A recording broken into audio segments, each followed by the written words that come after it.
जो मंजिलों को पाने की चाहत रखते हैं, जो मंजिलों को पाने की चाहत रखते हैं, वो समुंदर पर पत्थर के पुल बना देते हैं। नमस्कार दोस्तों, अर्चना के बोल पर एक बार फिर आपका स्वागत है। मित्रों, विगत 2 वर्षों से जिस वैश्विक आपदा से हम गुजर रहे हैं, उसने सबसे ज्यादा अगर किसी को प्रभावित किया है तो वह है बच्चों की पढ़ाई। हम शिक्षकों ने अपने नौनिहालों के भविष्य को बचाने के लिए इस समय समुंदर पर पुल बनाने का कार्य किया है। मेरा मतलब है, ऑनलाइन क्लासेस द्वारा हमने शिक्षण प्रक्रिया को जारी रखा है, जिसमें कई चुनौतियों का सामना हमें करना पड़ा। ऐसे में तकनीक यानी टेक्नोलॉजी हमारी सहायक बनी और हम शिक्षण कार्य को सहज बना सके। विधि का विधान देखिए, जो मोबाइल स्कूल में चलता नहीं था, वही मोबाइल अब स्कूल चला रहा है।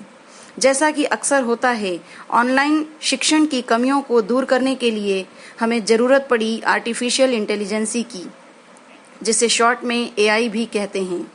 हिंदी में आप इसे कृत्रिम बौद्धिकता या कृत्रिम होशियारी कह सकते हैं। आखिर क्या है ये कृत्रिम बौद्धिकता यानी एआई? अपने मोबाइल में आप जिस गूगल मैप या गूगल असिस्टेंट का प्रयोग करते हैं, ये उसी एआई का हिस्सा है। संपूर्ण ब्रह्मांड में मनुष्य ही एक ऐसा जीव है जिसे ईश्वर ने दिमाग देने के साथ उसे सही तरीके से इस्तेमाल करने की कुशलता भी प्रदान की है। इसी बुद्धि बल से हमने कंप्यूटर, इंटरनेट, स्मार्टफोन आदि का आविष्कार कर जीवन को एक नई दिशा दी है। इंसान की तरह ही सोचने, समझने और अपने दिमाग का इस्तेमाल करके काम करने वाली मशीन, जिसे एडवांस टेक्नोलॉजी से बनाया जाएगा, उसे ही आर्टिफिशियल इंटेलिजेंस कहा गया है। एआई के विकास की शुरुआत तब हुई जब मनुष्य के दिमाग में यह ख्याल आया कि क्या एक मशीन इंसान की तरह सोच सकती है, और इस प्रश्न ने हमें एक उद्देश्य दिया कि एक ऐसी मशीन का निर्माण किया जाए जो इंसान की तरह बुद्धिमान हो और उन्हीं की तरह सोचने समझने की क्षमता रखती हो। अगर ऐसा हुआ तो हमारा दैनिक जीवन और भी अधिक आरामदायक और आसान हो जाएगा। इरिका और सोफिया नाम के ह्यूमनॉइड रोबोट्स इसका सबसे बड़ा उदाहरण हैं, जो मनुष्य की तरह ही बोल सकते हैं और व्यवहार कर सकते हैं। नेटफ्लिक्स, अमेज़न और यूट्यूब एप्लीकेशन हमें वही शोज और सर्विसेज ज़्यादा दिखाते हैं जो हम देखना पसंद करते हैं। ये भी एआई का ही उदाहरण है। एआई मशीन बहुत तेजी से निर्णय ले सकती है। ये अधिक भरोसेमंद है और सटीकता के साथ एक ही काम को कई बार कर सकती है। जहां मानव का काम करना खतरनाक हो, वहां ये बहुत लाभदायक और सहायक हो सकती है।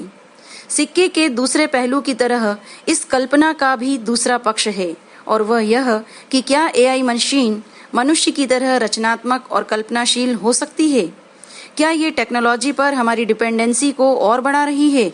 और सबसे बड़ी बात, आप एआई मशीन से सब कुछ रिप्लेस कर सकते हैं, पर वो भावना जो मनुष्य के दिल में होती है, उस भावना को इस एआई मशीन में कैसे पैदा करेंगे? बहरहाल, न थके कभी पैर न हिम्मत हारी है, न थके कभी पैर न हिम्मत हारी है। हौसला है जिंदगी में कुछ कर दिखाने का, हौसला है जिंदगी में कुछ कर दिखाने का, इसलिए अभी भी सफर जारी है। धन्यवाद दोस्तों। यदि आपको मेरा वीडियो पसंद आया हो तो कृपया इसे लाइक और शेयर करें, और यदि आपने अब तक मेरे चैनल को सब्सक्राइब नहीं किया है तो कृपया इसे सब्सक्राइब करें।